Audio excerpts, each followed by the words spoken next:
پھر کہا گیا کہ قرآن پڑھو تو قرآن کے ساتھ رویا بھی کرو. حضرت سیدنا ثابت بنانی رحمت اللہ علیہ نے قرآن پڑھا اور قرآن پڑھتے پڑھتے آنکھ لگی تو اللہ کے رسول نے فرمایا کہ ثابت قرآن تو ہے، تلاوت تو ہو گئی، رونا کہاں ہے؟ تلاوت ہو گئی، رونا کہاں ہے؟ اور آج بھی یہ قرآن مقدس کی برکت ہے، جو لوگ اچھا قرآن پڑھتے ہیں حضور اس کو پسند کرتے ہیں. آج بھی اچھا قرآن پڑھنے والے کو حضور پسند کرتے ہیں.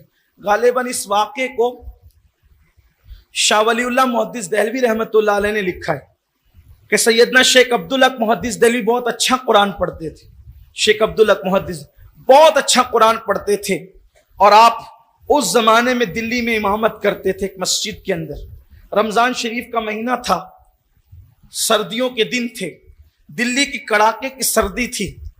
ایسے میں مسجد کے مصلی نماز کے لیے تیار تھے.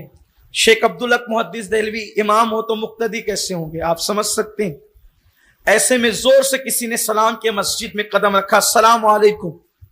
مسجد کے سارے مصلیوں نے پلٹ کے وعلیکم السلام کا، اس لیے کہ لوگ یہ معمول نہیں تھا، وہاں یہ معمول نہیں تھا، اس لیے کہ عام طور پہ مسجد میں لوگ ذکر اذکار عبادت میں ہوتے تو آنے والے زور سے سلام نہیں کرتے کیونکہ لوگ عبادت میں ہوتے.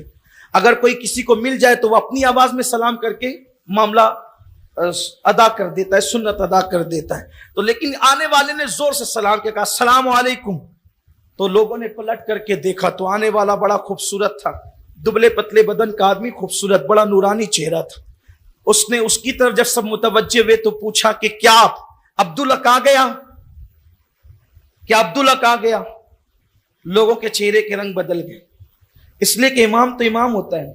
یہ اور بات ہے کہ آج ہماری قوم کو امام کی اہمیت نہیں پتا، لیکن امام تو امام ہوتا ہے.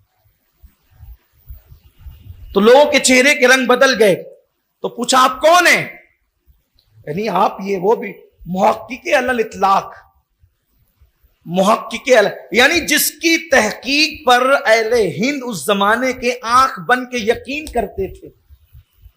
ہندوستان میں علم حدیث اب قیامت تک جو پڑھتا پڑھایا جاتا رہے گا وہ شیخ عبدالحق محدث دہلوی کی محنتوں کا صدقہ ہے. اتنے بڑے اپنے وقت کے محدث، عاشق مدینہ، محقق علی الاطلاق شیخ عبدالحق محدث دہلوی، ان کو اللہ کے رسول نے پیدا ہندوستانی میں ہوئے ہیں لیکن پھر مدینہ شریف چلے گئے تھے. حضور نے کہا کہ ہندوستان چلے جاؤ، وہاں بڑے فتنے ہیں، ذرا کام کرو جا کے دین کا. انہوں نے یہ کہا تھا کہ یا رسول اللہ آپ کے بغیر نہیں رہ سکتا، تو سرکار نے یہ بھی کہا تھا کہ چلے جاؤ وہاں دین کی حفاظت کرو، یہاں آتے ہو تو مزار دیکھتے ہو، وہاں یاد آئے گی آنکھیں بند کر کے گردن جھکانا، میرا دیدار کر لینا. یہ شیخ عبدالحق محدث دہلوی. تو شیخ صاحب کا نام لیکن آنے والا کہتا ہے کہ عبدالحق آ گیا عبدالحق تمہارا امام. لوگوں نے کہا کون ہے آپ؟ تو پھر آپ نے فرمایا آنے والے نے کہ میں ابو ہریرہ ہوں، میں ابو ہریرہ ہوں اور مجھے حضور نے بھیجا ہے کہ جا کر کے پوچھو کہ عبدالحق آیا کہ نہیں آیا، اس لیے کہ آج اس سے قرآن سننا ہے، وہ قرآن بہت اچھا پڑھتا ہے. آج بھی اگر کوئی قرآن دل سے پڑھنے والا ہو، حضور علیہ الصلوۃ والتسلیم جو ہے وہ قرآن مقدس پڑھنے والوں کو کیسا نوازتے ہیں، اور حضور علیہ السلام کو اچھا پڑھنے والوں سے قرآن سننا بہت پسند تھا. حضرت عبداللہ ابن مسعود سے فرماتے تھے، ابن مسعود ذرا قرآن سنا. وہ کہتے تھے یا رسول اللہ قرآن آپ پہ نازل ہوا ہے، آپ سے اچھا قرآن کون پڑھ سکتا ہے؟ حضور فرماتے ہیں مجھے اچھی آواز والوں سے قرآن سننا پسند ہے. لیکن آج میرا عنوان یہ نہیں، میں نے صرف تمہید کے طور پر عرض کیا، اس لیے کہ آج قرآن ویسا پڑھا نہیں جا رہا ہے. قرآن پڑھنے کا شوق ختم ہے. ہر چیز کے لیے ٹائم ہے، قرآن کے لیے ٹائم ہے. اور بات یہ ہے کہ صرف قرآن کو تلاوت کی نیت سے پڑھیں تو بھی دل کا زنگ دور ہوتا ہے، ثواب ملتا ہے. لیکن قرآن کو اگر غور سے پڑھا جائے، اس میں غور کر کے پڑھا جائے، فکر کر کے. قرآن کہتا ہے افلا تعقلون، کیا تم قرآن میں عقل سے کام نہیں لیتے؟ قرآن میں تم عقل سے کام نہیں لیتے. افلا تتدبرون، کیا تم قرآن مقدس کے اندر تدبیر سے کام نہیں لیتے؟ اسی طرح سے قرآن نے کئی مقام پر، کیا تم قرآن میں غور نہیں کرتے، قرآن میں فکر نہیں کرتے؟ وجہ کیا ہے؟ اس لیے کہ کتاب کی ایک خاص بات ہوتی، کتاب کی خاص بات ہوتی ہے، جو بھی کتاب ہوتی ہے وہ کسی عنوان کی ہوتی ہے، جو بھی کتاب ہوتی ہے وہ کسی عنوان کی ہوتی ہے۔ کتاب لکھنے کا طریقہ یہ ہے کہ عنوان کے متعلق نام ہوتا ہے، پہلی بات۔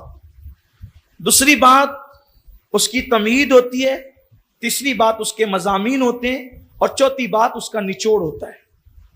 لیکن یہ انسان کا اسلوب تحریر ہے۔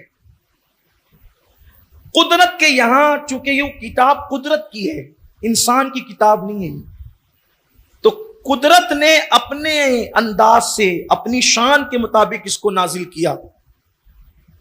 اس کے اندر کوئی عنوان خاص نہیں ہے، حالانکہ اس کا عنوان انسان ہے، یہ انسانوں کے لیے نازل ہوئی، لیکن کوئی ایک عنوان خاص نہیں ہے۔ اس قرآن کی شان یہ ہے، دھیان دیں آپ، اس قرآن کی شان یہ ہے کہ ایک آیت میں 3 مضامین، 6 مضامین، 10 مضامین تک بیان کیے گئے اس آیت میں، اور پھر ایک آیت میں، اور پھر اس قرآن کی شان یہ ہے کہ قرآن مقدس اتنی آسان زبان میں بات کرتا ہے کہ اگر چھوٹا سا بچہ ہو، کسان ہو، راستے میں جھاڑو دینے والا ہو، وہ بھی سمجھ جاتا ہے، اتنی آسان زبان میں بات کرتا ہے۔ پھر قرآن کبھی اتنا مشکل کر دیتا ہے کہ علماء بھی رات بھر ڈکشنریاں کھول کر بیٹھتے ہیں۔ پھر کبھی اتنی مشکل کر دیتا ہے کہ لوگ سر سجدے میں رکھ کر کہتے ہیں کہ اب یہاں تک ہماری رسائی نہیں۔ جیسے مثال کے طور پہ قرآن کہتا ہے الف لام میم، وہاں جبریل بھی حیرت سے تکتا ہے، یہ کیا کلام ہے۔ سدرۃ منتہا پر رہنے والا بھی حیرت زدہ ہے، لانے والا حیرت زدہ ہے، یہ کیا ہے، الف لام میم، الف لام را، یہ کیا ہے، یہ کیا ہے۔ لیکن یہ بھی حیرت کی بات ہے، جہاں جبریل حیرت زدہ ہے وہاں صاحب قرآن مسکراتے نظر آتے ہیں، اور فرماتے جبریل حیرت میں نہ پڑیے، میرے اور میرے خدا کے درمیان ایک راز ہے۔ دیکھا، اتنا آسان کر دیا کہ کسان بھی سمجھ لیے، اتنا مشکل کیا کہ پھر کبھی علماء بھی ڈکشنری لینے لگے، پھر اتنا مشکل کیا کہ سارے بندے کہنے لگے ہمیں کچھ نہیں پتا۔ سبحانک لا علم لنا الا ما علمتنا، یہ قرآن ہے۔